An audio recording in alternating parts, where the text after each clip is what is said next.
참으로 좋으신 그리고 선하신 우리 하나님 아버지, 오늘도 감사합니다. 우리 한 사람 한 사람 주의 자녀로 삼아주시고 우리의 머리끝에서부터 발끝까지 우리를 창조하셨으며 우리를 사랑하사 예수 그리스도로 말미암아 우리를 구원하여 주셨음을 오늘도 고백합니다. 그래야 아버지 하나님, 오늘도 우리가 이 세상에서 살아가나 하나님의 자녀로 하나님의 사랑과 은총을 받는 하나님의 귀한 백성으로 살아감을 잊지 않을 수 있도록 도와주시옵소서. 하나님의 백성으로 이 세상에 하나님의 말씀 안에서 평온한 마음으로 살아갈 수 있도록 또한 성령께서 도와주시옵소서. 험한 세상 가운데 매일 마주하는 파도들로 말미암아 우리의 마음이 요동칠 때가 있습니다. 때로는 분노함으로, 때로는 우울함으로 하나님 우리의 마음을 종잡지 못할 때가 있습니다. 그럴 때마다 성령 하나님께서 우리의 마음을 붙들어 주시고 우리가 누구인지 다시 한번 되새김으로 말미암아 오늘도 평온한 마음 가운데 승리하는 우리 한 사람 한 사람으로 인도하여 주시옵소서. 감사합니다. 예수님의 이름으로 기도드립니다. 아멘. 잠언 14장 17절에서부터 35절 말씀으로 주의 말씀을 증거합니다. 우리 다 함께 보시겠습니다. 능력받는 새벽기도, 응답받는 새벽기도, 성령과 함께하는 새벽기도. 할렐루야. 아멘. 잠언 기자는 모든 지킬 만한 것 중에 더욱 더 우리의 마음을 지키라고 천명했습니다. 마음에서 생명이 나는 까닭입니다. 마음이 생명의 근원이라는 의미입니다. 조금 더 풀어서 말하면 마음에 따라서 내 생명이 좌지우지 될 수 있다는 뜻이며, 다른 이의 생명 또한 내 마음에 영향을 받는다는 뜻입니다. 이는 우리가 부인할 수 없는 사실입니다. 내 마음에 악을 품으면 내 육체가 병들어갑니다. 이를 심리학 전문 용어로 신체화 증상이라고 합니다. 내 육체뿐만 아니라 내 마음에 악독을 품으면 다른 사람을 해치게 됩니다. 그것을 우리는 범죄라고 말합니다. 상대방이 나에게 무엇을 했는지는 그다지 중요하지 않습니다. 내 마음에 악독을 품으면 상대방을 살인까지 할 수 있습니다. 며느리가 미우면 며느리의 발 뒤꿈치가 둥글기 때문에 나무란다고 합니다. 한국의 음악 K-팝이라고 하는데 지금은 전 세계 사람들에게 유명하고 사랑을 받습니다. 그 중심에 BTS라는 남성 그룹이 있습니다. BTS를 제작하고 매니지먼트를 한 회사가 하이브인데 이 하이브의 수장이 방시혁 씨입니다. BTS의 원래 이름은 방탄소년단입니다. 처음에는 그 이름처럼 정말 촌스러웠습니다. 당연히 인기는커녕 데뷔 후에 사람들의 기억에서 점점 사라져 갔습니다. 방시혁 씨가 회사 운영이 어려워질 정도로 빚더미에 올라앉았습니다. 우리가 상상할 수 없는 빚의 액수로 인하여 BTS를 포기해야 할 지경에 이르렀습니다.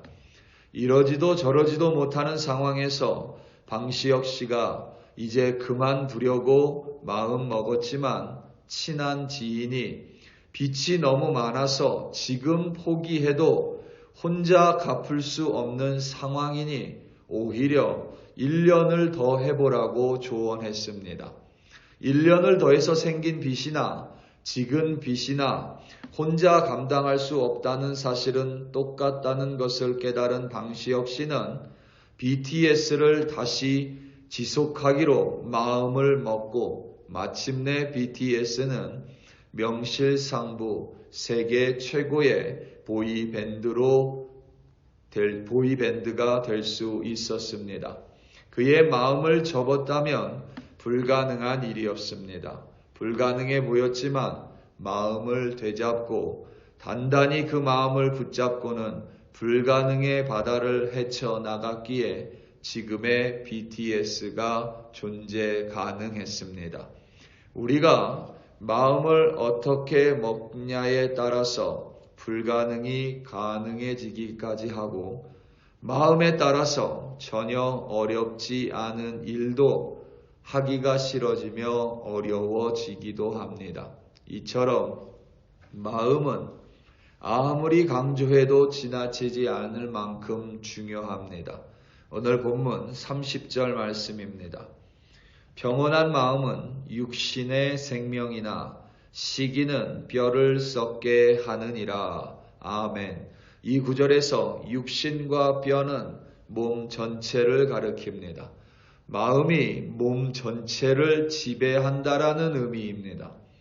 여기에서 우리말 평온함으로 번역된 영어 단어가 tranquil인데 이 tranquil이란 단어의 본뜻은 free from disturbance by heavy waves입니다. 큰 파도로 인해 생긴 방해로부터 자유로움이라고 의역할 수 있습니다. 매일 일상 속에서 우리는 크고 작은 파도들을 마주합니다. 그러한 파도들은 끊임없이 방해와 회방이라는 모양으로 우리의 마음을 시도 때도 없이 때립니다. 우리의 마음에 그러한 파도의 영향을 받지 않은 상태가 바로 이 구절에서 의미하는 평온한 마음입니다. 평온한 마음을 가장 크게 위협하는 큰 파도는 분노입니다. 코로나 바이러스로 인하여 팬데믹을 지나오면서 사람들의 내면에 이 분노가 너무나도 커져 버렸습니다. 마치 다이너마이트를 품고 사는 것처럼 클릭 한 번이면 누구나가 이 다이너마이트를 폭파시키기 위해서 준비하고 있는 것 같은 모양입니다. 분노 때문에 많은 별의별 사건들이 다 일어납니다. 자기가 화가 난다고 옆에 지나가는 사람을 폭행하기도 하고 자신의 기분을 상하게 한다고 무고한 사람을 해치는 묻지마 범죄가 기승을 부립니다. 다른 사람에게 혹은 뉴스에서 예화를 찾을 필요도 없습니다. 저도 똑같습니다. 이미 마음의 분노가 있어서 나도 모르는 사이에 화를 내고 있습니다. 그러다가 내가 왜 이렇게 화를 내고 있지 하면서 화를 풀어버리는 것이 아니라 내가 왜 이렇게 화를 내고 있지 하면서 또 혼자 짜증을 냅니다. 내가 가야 할 길인데 쓰레기차가 있으면 나도 모르는 사이에 마음에서 뭐가 불쑥 올라옵니다. 그분도 일을 해야만 하는데 내 앞길을 막는다는 작은 이유 때문에 그렇습니다.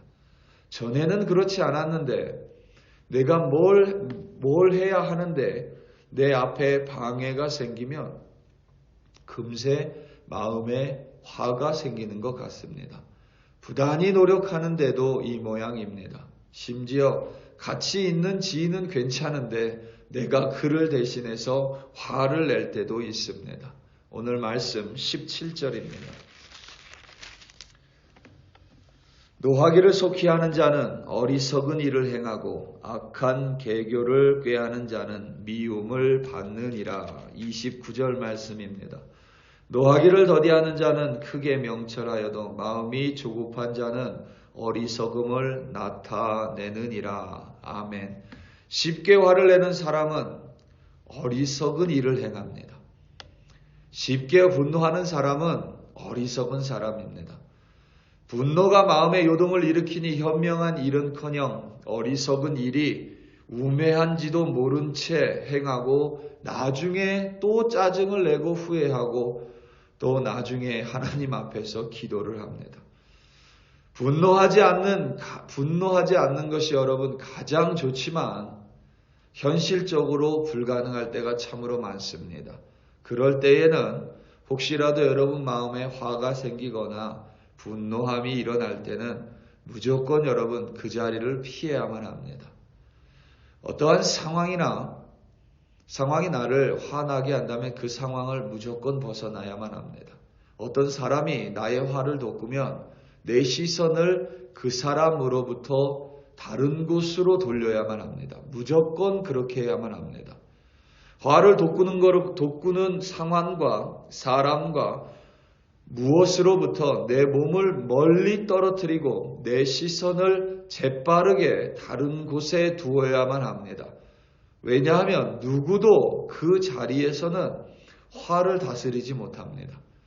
무조건 일단은 침묵하고 무조건 그 자리를 피하고 무조건 시선을 다른 곳에 돌리고 그 자리를 떠나야만 합니다. 그렇게 하는 것만으로도 어느 정도의 화를 다스릴 수 있고 분노가 그 짧은 시간 사이에 우리를 떠나간다고 합니다. 우리의 마음을 평온하지 못하게 하는 또 다른 하나는 우울감입니다. 현대인의 80%가 가지고 있습니다. 심지어는 12살, 11살 아이들도 우울증으로 학교를 다니지 못하는 현실을 우리는 살아갑니다. 우울증의 가장 큰 원인은 비교입니다. 나와 다른 사람을 비교해서 우리는 우울감을 느낍니다. 심지어 현재의 내 모습과 과거의 내 모습을 비교하면서 우리는 우울해지기도 합니다. 30절 후반부에를 보면 시기는 뼈를 썩게 한다라고 증거했습니다. 시기는 비교에서 비롯됩니다. 다른 사람과의 비교가 내 뼛속까지 아프게 할 수 있습니다. 비교에 대한 답도 사실 없습니다.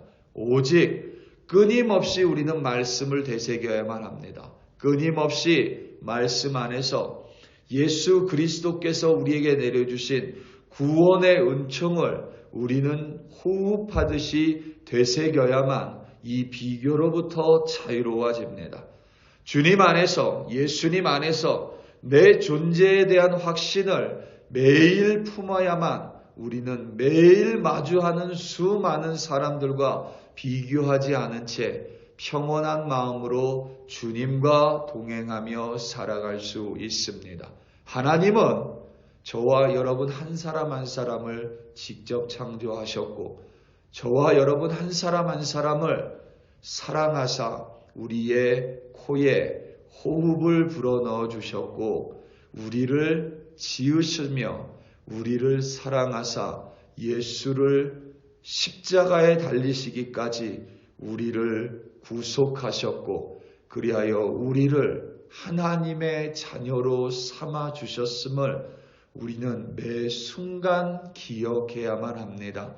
행여나 내 모습이 조금이라도 초라해질 때, 행여나 저 사람과 비교하여 내가 너무나도 못난 것 같을 때, 과거의 내 모습과 비교해 내가 너무나도 이제 하찮은 존재가 된 것 같을 때마다 예수께서 그런 나를 위해 죽으셨음을 기억하시기 바랍니다.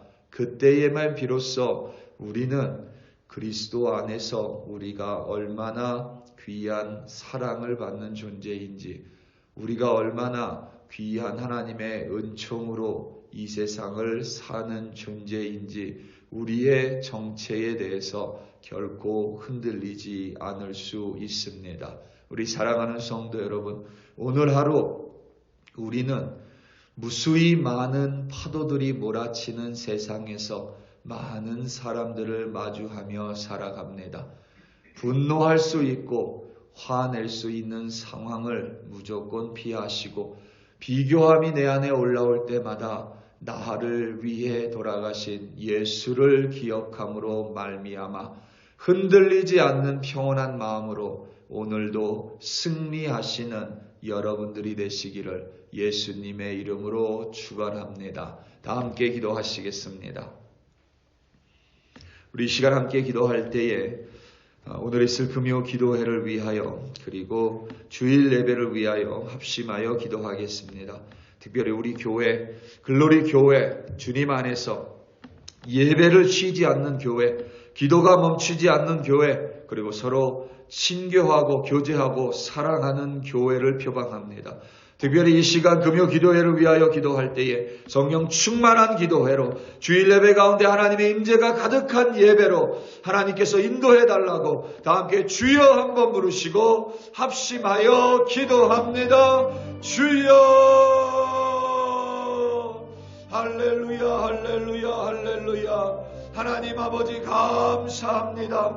오늘도 우리 한 사람 한 사람을 사랑하여 주시고 우리 한 사람 한 사람을 지으시고 한 사람 한 사람을 위하여 예수 그리스도를 희생하시고 우리 한 사람 한 사람을 구속하여 주시는 크나큰 은총을 내려주셨으니 이제 우리는 하나님의 사랑을 받는 하나님의 자녀로 오늘을 살아갑니다. 하나님 화나고 분노할 수 있는 상황을 벗어날 수 있는 지혜를 주시고 그 자리를 벗어나고 시선을 멀리 둠으로 말미암아 하나님 분노하지 않고 평온한 마음으로 오늘도 승리하는 우리 한 사람 한 사람으로 세워주시옵소서. 금요 기도회를 하나님의 손에 올려드립니다.